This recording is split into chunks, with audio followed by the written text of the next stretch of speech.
Bonjour à tous, bienvenue à notre webinaire sur les points clés du crédit pour les non-résidents. Aujourd'hui, Laure, qui représente la société Carte Financement, va vous parler de la partie crédit. Et pour ma part, Pierre Tunus, Valorama, je représente Valorama et ce sera la partie assurance de prêt. Donc, pour vos questions, eh bien, elles seront répondues à la fin du webinaire.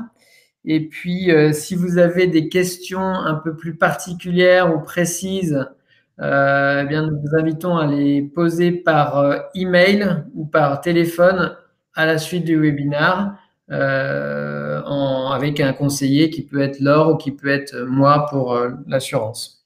Voilà, donc Laure, bonjour. Bonjour, enchantée. Laure Lewis, donc du cabinet Carte Financement. Carte Financement accompagne les non-résidents depuis plus de 10 ans. Le but d'aujourd'hui, c'est de vous rappeler un petit peu toutes les bases du crédit immobilier lorsqu'on est non-résident et également le contexte actuel qui est très important. Donc, concernant l'actualité, j'ai toujours une très bonne nouvelle, hein. Les taux sont toujours aussi bas, donc très favorable pour l'achat immobilier actuellement pour les non-résidents. Au meilleur taux on peut emprunter à 1,40 sur 20 ans, également à 1,17 sur 15 ans. On va dire que ce sont des conditions tout à fait favorables. C'est vrai que les taux avaient légèrement remonté pendant la période de confinement. Mais ça reste tout à fait favorable. On est en dessous du 2%. Vous êtes toujours très nombreux à nous solliciter pour l'achat immobilier, qui est vraiment une valeur refuge dans ces temps. Je discutais l'autre jour avec un agent immobilier qui m'expliquait qu'à Paris, il y a de plus en plus de biens en circulation. Le marché est très dynamique. Oui. Concernant le contexte bancaire, il est un tout petit peu moins favorable aux non-résidents. Pourquoi? Parce que c'est vrai que depuis 2013, on va dire, les demandes ont augmenté d'au moins 50%, donc c'est énorme. Donc les banquiers sont déjà très occupés avec le marché des résidents. Donc ils ont un peu moins de temps pour des demandes un peu plus complexes, souvent que présentent les non-résidents. Pourquoi? Parce que il faut essayer de comprendre des documents en langue étrangère. Il faut également être un peu plus affûté sur la typologie des contrats. Donc c'est vrai qu'on a un tout petit peu moins d'écoute de la part des banquiers pour les dossiers non résidents. Il y a aussi un autre point, c'est un point plutôt commercial, c'est-à-dire que le banquier va, entre guillemets, un peu moins gagner sa vie sur un dossier de non-résident. Pourquoi? Parce qu'il ne va pas bénéficier de la domiciliation de salaire, donc du flux. C'est ce qui génère du PNB pour un banquier. Il ne va pas non plus être éligible à des produits d'épargne, des produits d'assurance ou de prévoyance. Si vous voulez, le dossier sera peu rentable puisque les taux sont très bas. Le crédit est vraiment vu comme un produit d'appel. Le client est prêt à changer de banque, hein, on l'a vu uniquement pour un crédit immobilier. C'est très rare pour une autre raison. Et puis il y a un autre sujet, hein, c'est vraiment d'actualité, c'est à cause du Covid. Beaucoup de clients n'ont pas pu se déplacer pour l'ouverture du compte, puisque aujourd'hui, beaucoup de banques demandent encore la présence physique pour ouvrir un compte. Et n'ont pas, malheureusement, on a pensé qu'elles allaient faire un effort sur ce point, mais non, elles sont vraiment restées sur leurs idées de ne pas ouvrir le compte à distance. Donc ça nous a posé des problèmes. Malgré tout, nous avons des banques qui acceptent de le faire à distance et dans nos préconisations, bien sûr, nous prenons en compte la distance pour que le projet se passe dans des bonnes conditions. Concernant la réglementation, ça aussi, ça a beaucoup changé. Le Haut Conseil de stabilité financière a vraiment alerté les banques en début d'année sur le fait que les ménages français s'endettaient de plus en plus et sur des durées de plus en plus longues. Donc là, le Haut Conseil a dit attention, le taux d'endettement maintenant c'est 33%, pas plus, à la virgule près, et on ne regarde plus le reste à vivre. Donc ça a aussi un petit peu pesé sur les demandes des non-résidents. Pourquoi? Parce que souvent vous avez des hauts revenus, vous avez quand même des charges en face, vous avez déjà développé votre patrimoine immobilier. Donc c'est vrai qu'on était plus sur des taux d'endettement aux alentours de 38, 39 et on raisonnait énormément en reste à vivre, ce qui n'est plus le cas aujourd'hui. Donc ça limite tout de même les possibilités. Et bien évidemment, il y a toujours les sujets de FATCA, TRACFIN, contrôle d'échange. Donc les banques sont très vigilantes sur tous ces aspects, donc ce qui parfois peut poser des soucis pour les non-résidents. Alors, je vais vous aborder les caractéristiques du prêt en général. Donc, qui peut emprunter? Ça peut être vous ou une structure. Donc, ça peut être une SCI ou une SARL. Alors, pareil, attention, point d'actualité sur les SCI.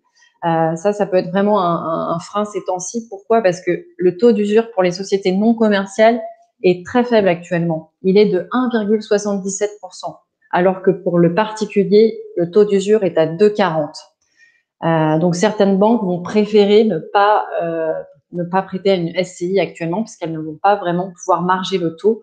Et c'est en général ce qu'elles font pour les non-résidents. Donc elles préfèrent ne pas prendre le dossier parce qu'il y a un vrai sujet de taux d'usure.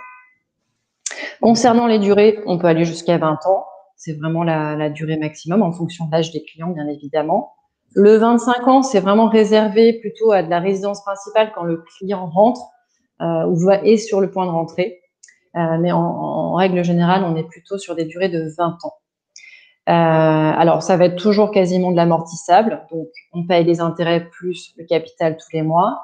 Et attention, le taux n'est pas déterminé par le niveau d'apport. Ça a bien changé. C'est vraiment par le niveau de revenu et également est déterminé par la durée. Sur 15 ans, forcément, c'est moins cher que sur 20 ans. Après, vous verrez, sur 10 ans, ça ne change pas énormément. En termes de quotité d'octroi, les banques peuvent financer jusqu'à 100% du prix pour les non-résidents, mais bien évidemment, on vous demandera en face des contreparties financières, sachant qu'il faudra respecter on va dire un ratio d'apport ou de contrepartie financière d'entre 20 et 30%, plus les frais annexes, notaire, frais de garantie, frais de courtage et frais de dossier. Pour les montants, là aussi, ça a changé. C'est vrai que les petits montants sont moins regardés par les banques pour les non-résidents. Pourquoi? Parce que ça demande déjà beaucoup de travail. Donc, comme les taux étant bas, il faut que le dossier soit tout de même un peu rentable. Donc, elles commencent quand même à regarder des projets à partir de 150 000 euros. Et on peut aller jusqu'à plusieurs millions d'euros, bien évidemment. Il y a aussi un point clé, c'est comme vous n'êtes pas en France, elle ne peut pas saisir vos salaires en cas de défaut de paiement. Donc, bien évidemment, elle va prendre une garantie sur le bien. Donc, soit elle décide de prendre une garantie réelle, donc une hypothèque ou un privilège de prêteur de données, ou soit elle décide de passer par un organisme de caution du type Crédit Logement ou SACEF. Pour information, les non-résidents français salariés, même s'ils n'habitent pas en France, peuvent parfois être éligibles à un organisme de caution. Voilà. Alors, 8 points d'attention. Alors, ce qui est vraiment regardé quand on qualifie un dossier de non-résident, déjà, c'est l'apport. Alors, bien évidemment, il faut avoir le fameux pourcentage d'apport, mais surtout, on va regarder comment il a été constitué. Donc, si jamais il y a un déséquilibre avec le patrimoine financier et les revenus, bien évidemment, on va vous demander est-ce que c'est de la donation, est-ce que vous avez vendu un bien. Donc, on remonte parfois jusqu'à 12 mois et tout doit être très bien justifié. En parlant de donation, vous êtes nombreux à être aidés par vos parents. Pour information, on peut recevoir 100 000 euros par parent, par enfant tous les 15 ans. Mais attention, la banque fait vraiment la police sur ce point. Elle vous demande à ce que tout soit réglementé en amont et un bulletin CERFA devra être signé et tamponné par le service des non-résidents pour bien montrer que la donation a été enregistrée. Cela peut prendre parfois plusieurs mois, donc je conseille parfois de passer plus par un notaire, c'est beaucoup plus rapide et ça ne bloque pas le dossier dans son étude. Je vous parlais du taux d'endettement tout à l'heure, 33% pas plus à la virgule près. Donc, vous prenez le total de vos charges, donc c'est soit la mensualité sur le prêt de la résidence principale, soit le loyer. Si vous avez d'autres prêts, il me le dit bien sûr, prêt conso, prêt voiture, ou également si vous êtes divorcé et que vous payez une pension, la pension, divisé par le revenu du travail. Alors, les bonus ne sont pas toujours pris en compte. Les revenus fonciers sont pondérés à hauteur de 80%, multipliés par 100. Voilà. Et au niveau de la tenue de compte, elle doit être irréprochable. Même si vous avez un découvert autorisé, je vous déconseille d'être à découvert sur les comptes en France ou à l'étranger. Il faut vraiment montrer à la banque que vous avez une gestion saine et maîtrisée. Ok. Votre situation professionnelle, quand on est salarié en contrat permanent, quand on est non-résident, on a beaucoup plus de chances de trouver un financement. Pourquoi? Parce que c'est beaucoup plus simple, c'est 3 fiches de paye, un contrat de travail. Concernant les contrats du type CDD, actuellement, il est très difficile de se faire financer quand on est en CDD, quand on a des dates de fin dans les contrats. Parfois, ça peut être une spécificité de votre pays de résidence, mais la banque ne cherchera même pas à savoir que c'est une spécificité dans notre pays de résidence. Elle va se dire, il faut que ça fonctionne à la française, donc ça ne marchera pas. De temps en temps, on arrive à financer les CDD pour les clients qui sont en ONG. Souvent, en ONG, c'est renouvelé, mais la banque française reconnaît bien le fait qu'en ONG, on est en CDD. Concernant les non-salariés chefs d'entreprise, là, typiquement, il faut toujours, bien sûr, 3 années de bilan. Pour la zone Asie, on a un tout petit peu moins d'offres et de solutions. Donc là, vraiment, il faut nous consulter en amont pour qu'on puisse regarder avec vous votre projet et vos solutions. Le format, bien sûr, des documents doit être bien scanné. On évite les photos pour vraiment que ce soit fait de façon professionnelle. Voilà. Bien évidemment, en dehors des documents en anglais, des traductions vous seront demandées et de façon assermentée. Alors, la liste des pièces, ça aussi, c'est un point très important dans votre demande de prêt. Il faut vraiment être bien renseigné en amont sur ce qui va vous être demandé.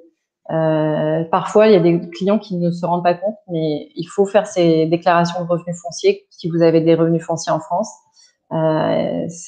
Parfois, ça arrive, le client ne le savait pas. Et c'est vrai que si vous n'êtes pas en mesure de présenter votre dernière déclaration à la banque, si vous ne l'avez pas, la banque ne vous prêtera pas d'argent parce qu'elle va le dire que vous n'êtes pas en règle avec le fisc français. Donc, pour le coup, il faut vraiment le faire en amont.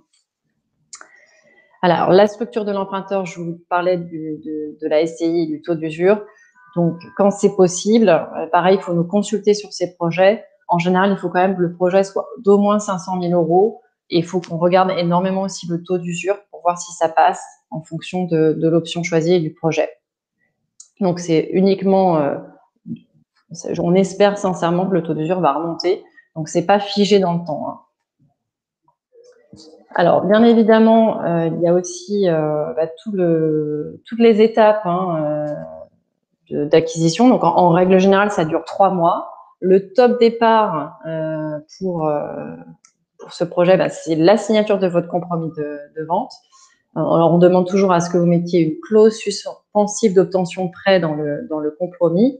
Donc, ce qui vous permet, en cas de refus, mais c'est pas le but, de récupérer votre dépôt de garantie. Avant, c'était plutôt 45 jours pour mettre cette clause. Actuellement, on demande entre 60 et 70 jours, puisqu'il y a des vrais délais.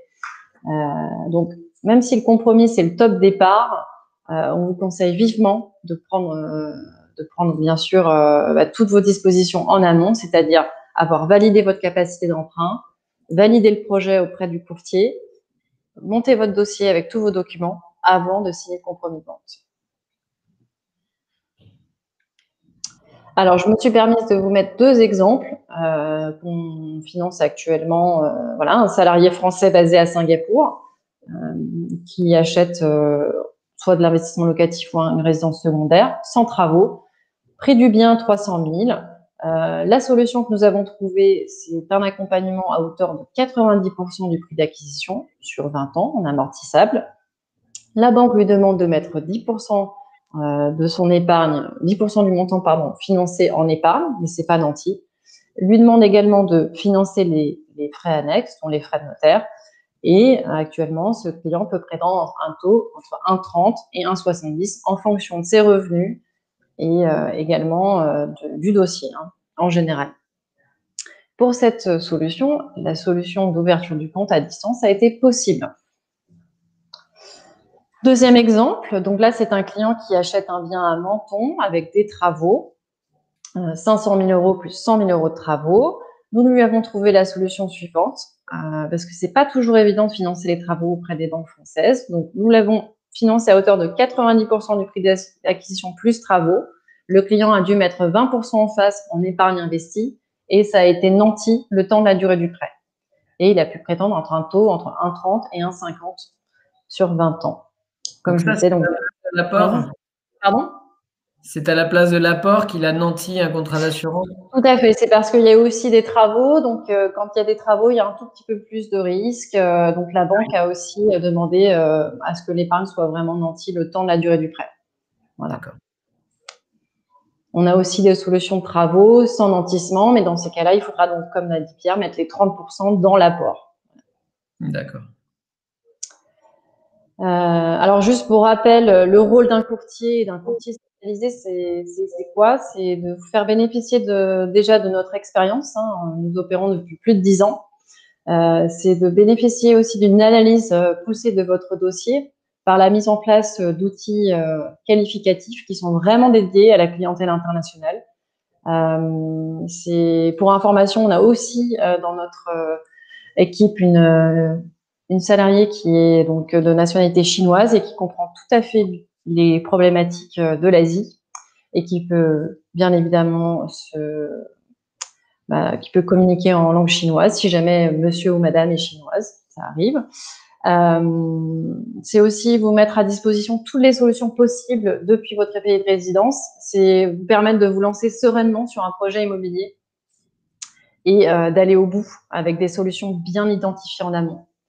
C'est vrai que parfois on a tendance à vouloir passer par sa banque, mais les banques ne donnent pas forcément de réponse tout de suite parce que vous n'avez pas signé de compromis. L'avantage du courtier, c'est que lui, voilà, il vous qualifie, il vous donne des réponses fermes et claires, et surtout, il est là pour vous accompagner pendant, on va dire, 2 mois, voire 3 mois, de façon quasiment quotidienne, et qui est là vraiment pour finaliser le projet dans des conditions on va dire sereines, et parce que c'est pas toujours évident à distance.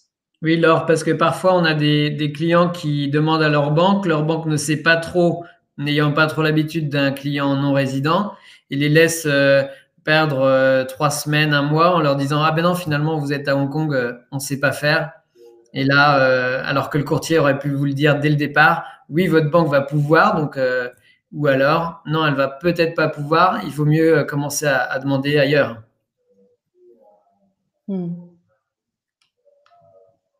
Excuse-moi Pierre, tu me posais la question, j'ai pas entendu. Allô? Non, mais tu m'as pas entendu, tu n'as pas entendu ma question? C'était une question que tu me posais, excuse-moi, j'ai pas entendu. Non, c'est pas grave. On continue parce que elle était un peu longue. Excuse-moi. Un Non, mais commentaire. c'est vrai, mais de temps en temps, la banque a tendance à ne pas vouloir ouvrir la porte au client parce qu'il n'a pas de projet identifié, donc elle n'a pas toujours envie de travailler pour rien. Donc, l'avantage, c'est que vous avez au moins des réponses fermes et claires. Un courtier, c'est pas toujours un taux, surtout à l'international, c'est avant tout des réponses claires, fermes, et vous laisser avancer sereinement dans votre projet immobilier. Pour information, nous, ça fait 10 ans qu'on opère, ça fait à peu près l'équivalent de 1 milliard de crédits financés dans plus de 47 pays. En 10 ans, on a financé plus de 47 pays, donc on en a vu des cas. On est vraiment capable d'anticiper au mieux les problématiques. Enfin, on va dire, il n'y a pas que des problèmes, mais on est vraiment armé pour anticiper ça et d'éviter les déconvenues, les déceptions. Voilà, on rend possible les projets immobiliers. On est aussi un facilitateur, comme un chasseur d'appartements. Nous, on vous facilite le crédit et surtout on vous donne l'accès avec des réponses claires. Laure, tu m'entends? Oui. Calliope nous dit obtenir un crédit immobilier dans le contexte actuel, c'est le parcours du combattant assuré. Et effectivement, moi, je pourrais dire qu'on voit souvent des clients qui, qui pensent, et effectivement, parce qu'ils n'ont pas fait appel à des spécialistes, on va dire, internationaux, effectivement, quand on ne fait pas appel à des spécialistes, ça peut être le parcours du combattant, c'est clair, parce qu'on a affaire à des gens qui ne sont pas du tout habitués, qui ont un dossier non résident à l'année. Et c'est pour ça qu'un courtier, dans votre cas, courtier de crédit, est très très bien apprécié et vous fait gagner du temps et beaucoup d'énergie et plus de l'argent.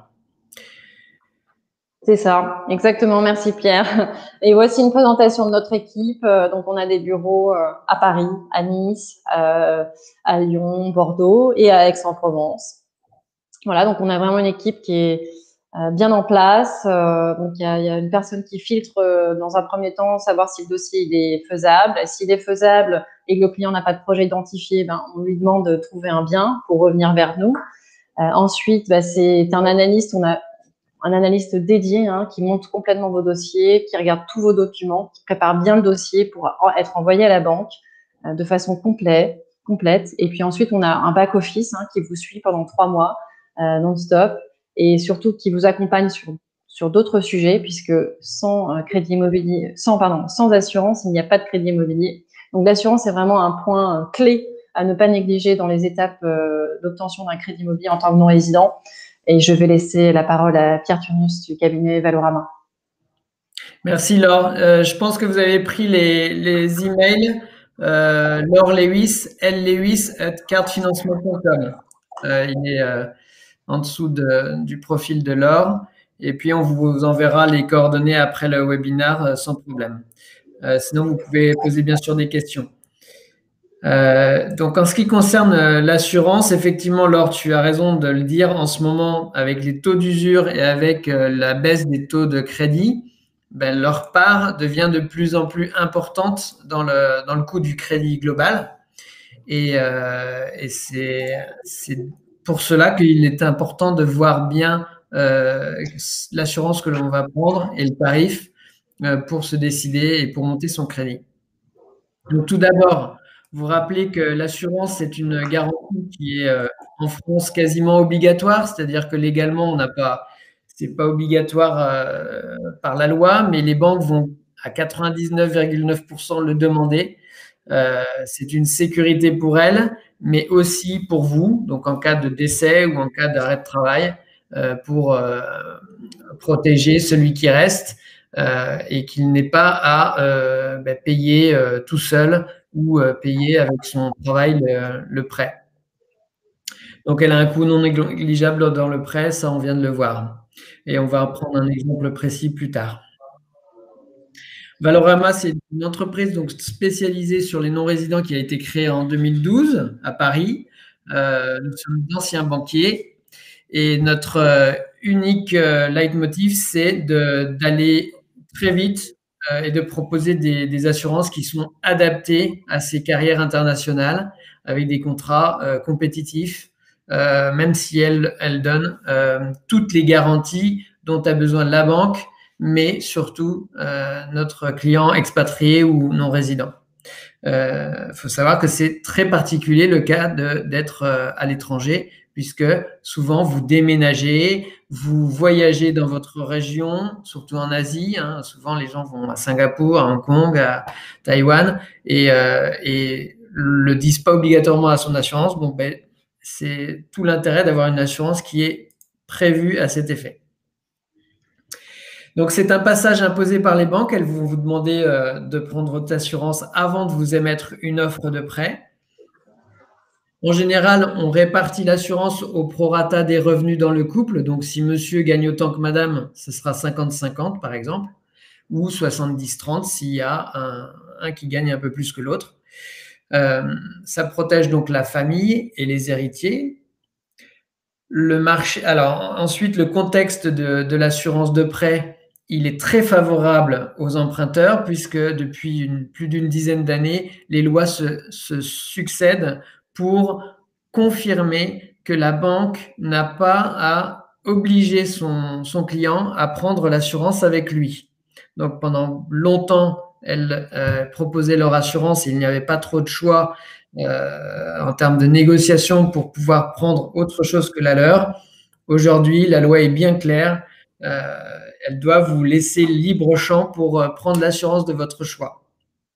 Et là, vous allez voir, il y a de gros gains à faire en termes de garantie et surtout en termes de prix. Alors, comment s'assurer depuis le Canada, les États-Unis et l'Asie? Donc, c'est exactement la même chose. C'est très simple. Pour choisir un contrat, nous allons faire marcher des comparatifs. Nous allons d'une part choisir ceux qui proposent les meilleurs tarifs et nous assurer que leurs garanties vont être irrévocables pour des gens qui vont être à l'étranger. Irrévocable, c'est très important, par exemple, quand on déménage ou quand on ne fume pas et puis que 2 ans après, on commence à fumer. Ça peut être des choses comme ça qui sont importantes et qu'il n'est pas nécessaire de déclarer sur nos contrats monde. Donc la territorialité, très importante pour vous. Mais aussi, on va regarder la simplicité, c'est-à-dire que tous les process doivent être accessibles en ligne et à distance. Et ils doivent aussi respecter les exigences de la banque. Souvent, on verra que les banques demandent que le DCPTIA, donc en gros, c'est le décès. Et certaines banques, pour la résidence secondaire ou la résidence principale future, vont demander tout un autre panel de garanties. On va voir un exemple.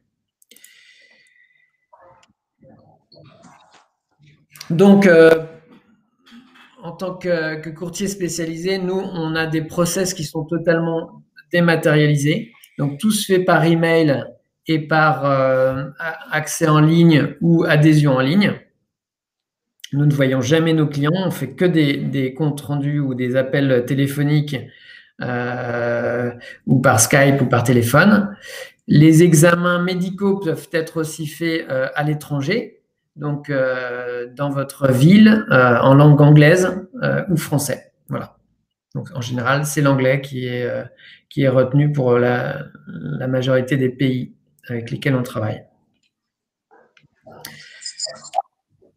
Ensuite, prenons un exemple. Pour une personne salariée de 35 ans, donc jeune, qui fait un prêt de 400 000 €, quel peut être l'intérêt de prendre une assurance déléguée, comme appellent les banquiers l'assurance externe? C'est une assurance déléguée. Donc, en général, un taux classique d'une banque peut être un taux de 0,20 pour du DCPTIA. Et ça va représenter à peu près 800 € par an, 16 000 € sur le coût global sur 20 ans. Eh bien, la même chose, donc là on a pris un cas classique, on n'a même pas essayé de trop tirer les prix, mais on pourra avoir un gain de quasiment 60% avec la même assurance, les mêmes garanties, voire même plus importante parce qu'on va vraiment couvrir le monde entier et être sûr que les garanties sont irrévocables. Voilà donc un exemple. C'est donc chez Valorama, on compare une trentaine de contrats. Donc les devis se demandent par internet sur notre site internet. Donc et ensuite on vous envoie le meilleur projet. Et c'est pas des comparateurs qui sont accessibles en ligne comme Meilleur Taux ou autres, puisque nous on s'attache vraiment au pays du client et on va voir si le contrat est bien accessible pour cette résidence fiscale ou cette résidence géographique. Et aucun simulateur ou comparateur en ligne ne parle des zones géographiques, puisque ce sont des choses qui évoluent tous les jours. Et un comparateur ne peut pas se permettre de dire OK pour la Russie ou OK pour Singapour, alors qu'il sait très bien que peut-être dans 15 jours, ça va changer. Donc ça, c'est vraiment une compétence que nous, on a et qu'on retraite derrière lorsqu'on reçoit un devis de vous sur le site valorama.fr. Donc, notre équipe est basée à Paris et à Reims et on parle toutes les langues et on est disponible très, très, très largement par téléphone et par email. Voilà, donc les contacts, donc c'est llewis@cartefinancement.fr ou .com, pardon, llewis@cartefinancement.com. Laure, et puis c'est ça, exactement. Vous pouvez faire des demandes directement sur le site aussi. Et puis contact@valorama.fr pour la partie assurance.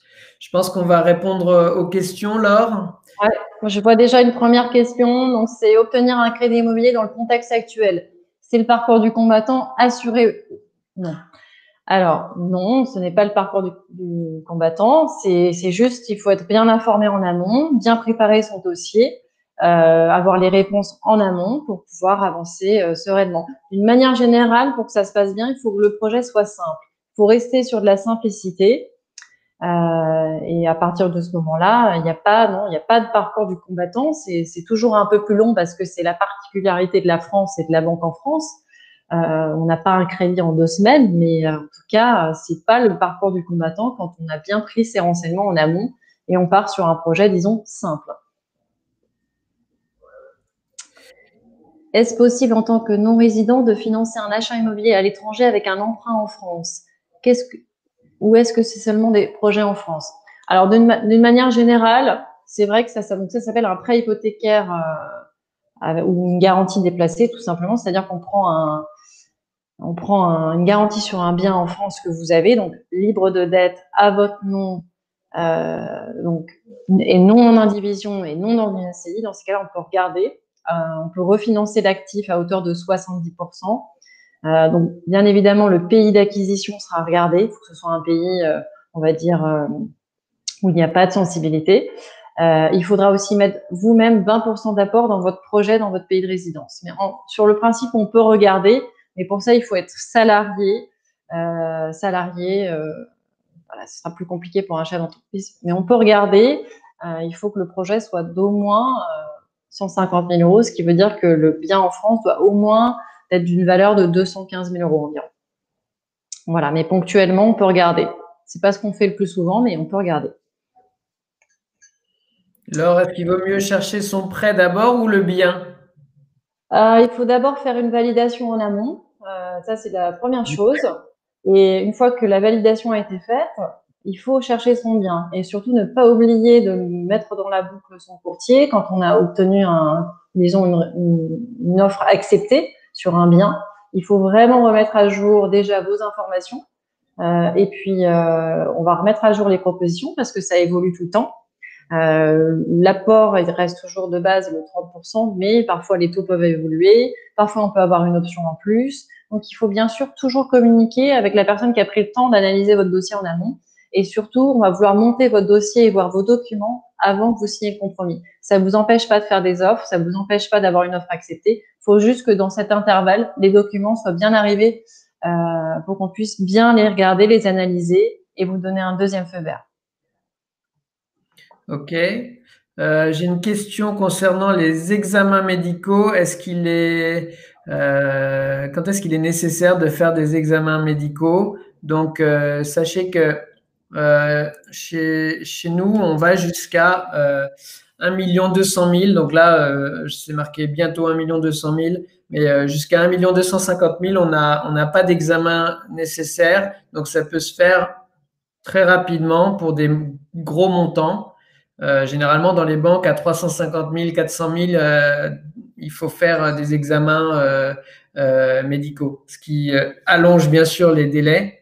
Bon, ben, nous, on essaye d'enlever tous ces délais-là pour avoir le moins d'examens médicaux possible, surtout à l'étranger. Ça, c'est important. Alors, j'ai déjà un bien en France sans dette, puis j'utilisais cela comme un apport. Alors, ça, c'est une bonne question. Malheureusement, non. La banque va vraiment vouloir que vous apportiez cet apport en fonds propres. Vraiment, elle va pas vouloir prendre une garantie sur un bien déjà existant qui vous appartient. Il faut vraiment que ce soit vos fonds propres qui soient apportés à l'opération. En aucun cas, la banque prendra une garantie sur le bien déjà existant pour pallier à ces 30% d'apport. Ça, c'est sûr. Tu veux que je regarde une question, Pierre? Alors, bonjour, j'ai un projet de travaux. J'ai obtenu un prêt et l'assurance Ami la banque m'impose une garantie hypothécaire auprès d'un notaire qui m'impose ma présence physique. Je ne peux pas venir en France. Quelle solution? Alors, en prêt travaux seul, actuellement, moi, j'ai quasiment pas de possibilité. Si c'est que des travaux seuls.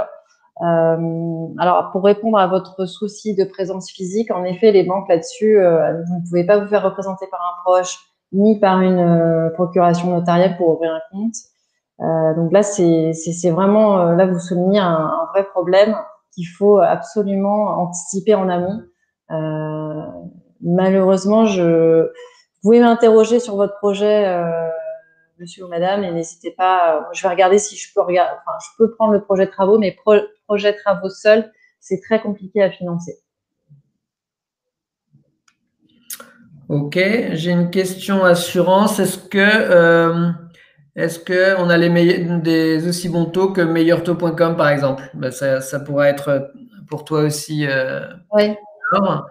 Je réponds pour les assurances. Les assurances, on n'a pas du tout à rougir puisqu'on a soit les mêmes contrats que Meilleur Taux, soit d'autres contrats que Meilleur Taux, par exemple, puisque nous, on en a à peu près 2,5 fois plus de contrats puisqu'on couvre le monde entier. Meilleur Taux va s'occuper que des franco-français. Il n'a pas l'habitude d'assurer des personnes en Asie et c'est pas du tout leur service puisqu'ils ont plutôt des plateformes alors que nous, on prend un dossier et c'est quelqu'un qui connaît la région et qui connaît les besoins de rapidité et d'adaptation du contrat. Ça n'a rien à voir et au contraire, on peut avoir des meilleurs tarifs que Meilleur Taux où ce sont des conseillers qui n'ont pas de marge pour même négocier les tarifs ou autre, ce qu'on fait nous par contre de temps en temps. Voilà, et pour l'or, je te laisse répondre si tu veux. C'est un peu le même raisonnement que toi, Pierre, c'est ça, c'est souvent des plateformes qui prennent pas forcément en compte votre pays de résidence, la typologie du contrat, c'est plutôt une plateforme dédiée à la clientèle franco-française. Donc, et on travaille avec beaucoup de banques, Meilleur Taux, c'est sûr, mais pas forcément des banques qui financent des non-résidents. Donc là, c'est vraiment une niche où les non-résidents, il faut s'assurer que les partenaires bancaires puissent vous accompagner. Donc c'est vrai que cette plateforme, je ne suis pas sûre qu'elle prenne en compte tout ça. Donc disons que c'est peut-être ils présentent un meilleur taux sur le site, mais est-ce que vous êtes éligible à ce meilleur taux parce que vous êtes non-résident? Ça, c'est à mon avis, c'est à questionner parce que souvent le baromètre meilleur taux, c'est vraiment pour la clientèle française en France. Y a-t-il un âge au-delà duquel cela devient compliqué d'emprunter en tant que non-résident? Alors oui, il y a un âge où ça devient plus compliqué. Pourquoi? Déjà, le premier point, c'est le point d'actualité que je vous ai souligné en début de présentation, c'est le taux d'usure. Pierre aussi a rebondi sur le coût de l'assurance. Donc c'est vrai qu'à partir de, même si je sais que Pierre, tu as des tarifs très compétitifs quand les clients, on va dire, ont passé à peu près l'âge de 54 ans, malgré tout, la banque prend une marge un peu plus importante sur le crédit pour un non-résident. Le coût de l'assurance est un peu plus élevé quand on a dépassé les 50 ans. C'est vrai qu'avec les frais de courtage, les frais de garantie, ça commence à vraiment peser sur le taux d'usure. Donc, déjà, il y a un souci de taux d'usure. À partir de l'âge on va dire, de 54 ans, il y a un vrai sujet. Et puis, deuxième sujet, c'est plus comment anticiper les revenus à la retraite. Même si dans vos pays de résidence, la retraite n'est pas forcément à 63 ans comme en France, vous voyez, vous peut-être très bien travailler facilement jusqu'à 70 ans. La banque va se dire quel va être le scénario retraite. Parce que si vous avez 54 ans, elle va se dire il va y avoir quand même une grosse partie du prêt où vous serez en retraite. Donc, qui dit retraite dit baisse des revenus. Donc, elle va vouloir anticiper ça. Donc, soit elle va caper les revenus à 60% les revenus actuels pour anticiper une baisse de revenus à la retraite, ou soit elle va complètement vous demander les projections si vous bénéficiez d'un fonds de pension et que vous avez la réponse. Elle va vous demander vos projections de rente en retraite et elle va prendre ça en compte. Voilà, donc il y a un petit sujet quand même, taux d'usure et également aux revenus à la retraite à anticiper. Oui, donc je dirais avant 54 ans, c'est plus clément pour emprunter. Et s'il y a un problème de taux d'usure, n'hésitez pas à nous demander aussi, puisque nos taux sont bons pour les jeunes, mais aussi pour les personnes un peu plus âgées. Donc là, c'est d'autant plus intéressant si vous êtes dans des âges importants de demander un bon tarif. Donc, autre question. À combien s'élèvent les frais de courtage? Alors, les frais de courtage, c'est à peu près 1% du montant financé avec un minimum de 2 500 €. En fonction du montant, bien sûr, il y a des caps en fonction de la complexité du dossier. D'accord. Ces frais sont pris uniquement au résultat, donc en cas de succès. On ne facture 0 € au départ, c'est toujours à la fin, quand vous avez signé chez le notaire, que tout s'est bien passé et que vous avez bien sûr signé notre offre de prêt. Ils peuvent être pris en compte dans le prêt? Alors non, malheureusement, c'est vraiment à vous de les payer. C'est comme les frais de dossier de la banque ou les frais de garantie, donc les frais d'enregistrement du prêt, c'est souvent à vous de les payer. D'accord. Mais ils sont souvent rentabilisés dans le taux que vous obtenez et la rapidité avec laquelle vous intervenez, je suppose. Bah, tout à fait, c'est vrai que finalement 1%, quand certains agents immobiliers ou chercheurs d'appart sont plutôt entre 4 et 6%, là on se parle quotidiennement pendant 2-3 mois. Donc c'est vrai que sans financement, il n'y a pas forcément l'aboutissement du projet immobilier. Donc c'est vrai que c'est un coût, je peux comprendre, mais c'est vraiment rentabilisé comme le souligne Pierre. Ok, je vous entends de parler de 30% d'apport, alors que j'avais compris qu'on pouvait financer jusqu'à 90%. Alors, bonne question. Peut-être que je me suis mal exprimée, donc je vais juste reprendre l'exemple. C'était juste pour vous dire que pour aborder un projet immobilier, il faut déjà avoir dans sa tête à peu près, enfin, de côté, l'équivalent de 30% du prix du bien. Donc ça, c'est une première étape. Et ensuite, en fonction de votre profil et des options, vous avez des options qui vont financer jusqu'à 90% du bien, qui vont vous demander de mettre 10% d'apport dans le projet et de financer les frais annexes, qui sont à peu près évalués à 10%. Et en plus, elles vont vous demander justement de placer de l'argent donc à hauteur de 10%. Donc, ça fait, entre guillemets, en termes de trésorerie, 30% à sortir pour ce projet. Voilà. Après, il y a des banques qui font 20 et qui vous demandent de placer 10. Enfin, voilà. Mais c'est une base, en fait, c'est 30%. Ok. Concernant un prêt inférieur à 1 million d'euros, à partir de quel âge demandez-vous des examens? Alors, en fait, à peu près pour un prêt de 700 000, enfin, en gros, c'est 45 ans la barrière. Donc, 45 ans, il n'y a pas d'examen demandé jusqu'à 1,2 million. Après, on peut aller jusqu'à 55 ans et 700 000, voire 800 000 euros. Donc, 55 ans, voire 700 000 euros. Et après, bah, ça, à 60 ans, bon, on descend à des 300 000 euros sans examen. Voilà, à peu près. Parce qu'on a beaucoup de contrats, donc on peut faire quand même, on a beaucoup de souplesse. Alors, je vais prendre la question de Florian. Dans le cas d'un achat de biens à l'étranger et n'étant plus résident en France, Taïwan, et ayant un capital suffisant pour un apport, est-il avantageux de chercher un prêt en France ou vaut-il mieux chercher en local? Donc là, j'imagine que vous souhaitez acheter à Taïwan. Eh bien, écoutez, je ne connais pas les prêts locaux à Taïwan. Après, il faut faire une comparaison. Alors après, la France reste un des rares pays où on peut emprunter si peu cher, à des taux fixes sur des longues durées. Il faudra juste comparer avec ce que vous proposent les banques taïwanaises. Et après aussi au niveau du timing, si possible aussi, parce que la banque en France mettra à peu près 2 mois pour vous donner le prêt. Peut-être qu'à Taïwan ce sera plus rapide. Il faut vraiment comparer et ne pas hésiter à nous interroger. Salarié en contrat permanent à l'étranger, la sécurité de l'emploi étant différente de la France, est-ce que quelque chose est pris en compte lorsque l'on est en contrat local et non en contrat expat? Alors, alors oui, enfin, le fait d'être déjà en contrat permanent, quel que soit votre pays de résidence, pour la banque, ça suffit. Même si peut-être vous êtes dans un pays où peut-être le CDI n'est pas du tout comme en France, c'est-à-dire que vous pouvez être licencié du jour au lendemain sans explication, c'est tout à fait acceptable dans le pays où vous résidez. Il n'y a aucun souci là-dessus. Le fait que déjà qu'il n'y ait pas de date de fin dans le contrat, que vous soyez bien en permanent à l'étranger, ça ne présente pas de point d'incertitude auprès de la banque. Voilà. Alors, pour information, vous mettez des contrats expat. On pense parfois qu'être en contrat d'expat, c'est mieux. Alors, oui et non. Je m'explique. Aujourd'hui, les contrats d'expat ne peuvent pas toujours domicilier le salaire en France.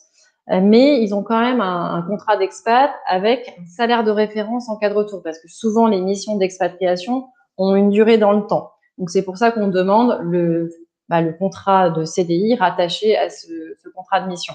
Et donc la banque française, elle, va prendre le salaire de référence et non le salaire dans le pays. Donc ce qui peut parfois être pénalisant, parce que le salaire de référence est bien sûr moins élevé que le salaire octroyé dans le pays à l'expatriation. Et attention, la banque va vouloir aussi anticiper la charge sur la résidence principale en cas de retour. Donc, c'est pas forcément un avantage toujours d'être en contrat expatrié. Ok, est-ce qu'il y a d'autres questions? Sinon, vous allez recevoir donc le webinaire par email et avec les contacts des participants, donc Laure et moi-même. N'hésitez pas à nous contacter si vous avez des questions personnelles ou précises ou plus pointues ou vous voulez développer un peu plus, à nous appeler ou alors à nous contacter par email. Hein. On aura plaisir à vous répondre le plus vite possible. Et Laure, est-ce qu'il y a une question à laquelle tu... Je vais prendre celle de Mélaïque. Bonjour, par rapport à de plus petits projets, 100, 150 000, pour monter un capital, est-ce possible? Alors, comme je vous expliquais, parce que c'est vrai que j'ai pas mal de demandes aussi dans cette fourchette-là. Actuellement, voilà, c'est les petits dossiers, les petites demandes, ça devient compliqué, tant avec le problème du taux d'usure et faut que le dossier soit économiquement rentable pour tout le monde et pour la banque. Et c'est vrai qu'entre 100 et 150 000, c'est moins le cas. Donc, c'est pour ça que nous commençons à étudier les projets à partir de 150 000 euros. Donc, on raisonne toujours en prix de bien. Ça ne veut pas dire que si le projet est à 110 000 plus 40 000 de travaux, ce sera compliqué de trouver des solutions. Donc, à partir de 150 000, on va pouvoir vous accompagner. Alors, il y a de nouvelles questions.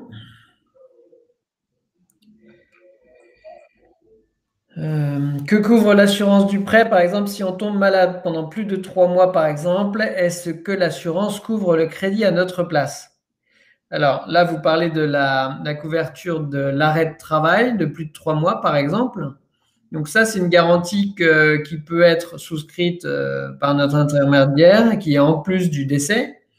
Elle est assez peu demandée par les banques, sauf parfois dans le cas d'une résidence qui n'a pas de loyer ou de revenus en face. Et donc là, effectivement, on peut octroyer les garanties arrêt de travail et qui prennent en charge l'emprunt en cas d'arrêt de travail ou d'invalidité de plus de 3 mois. Voilà, c'est ça. C'est exactement ce que vous dites. Ça prend en charge les mensualités du prêt. Alors, dernière question. Alors, étant en contrat permanent non payé en euros, mais en RMB ou Hong Kong dollar, est-ce discriminant dans l'évaluation de la demande de prêt? Alors, donc ça veut dire que vous êtes en contrat permanent soit en Chine, soit à Hong Kong. Donc, si vous êtes en Chine, payant en RMB, ça ne pose pas de problème. Et attention, en Chine, c'est bien, vous avez un contrat permanent, parce que c'est pas toujours le cas. Vous êtes souvent en CDD d'ailleurs.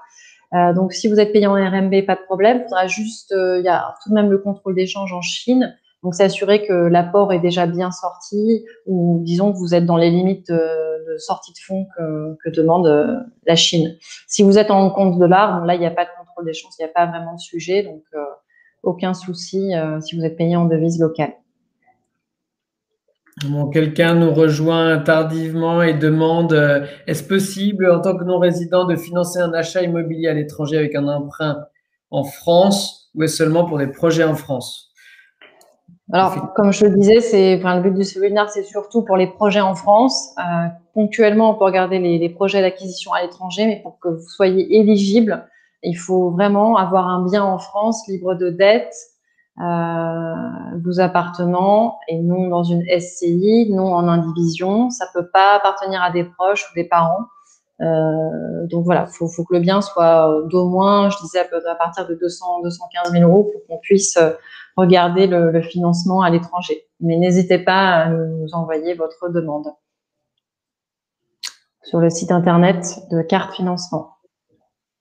Ok, bien écoutez, on va vous envoyer donc le replay de ce webinaire et puis les coordonnées de Laure et de moi-même Merci pour votre écoute. Et puis, Merci. on espère vous reparler si vous le souhaitez par la suite. À très bientôt. Merci beaucoup. À bientôt, Laure. Au revoir. Merci à Au revoir, tous. Pierre. Merci l'UFE.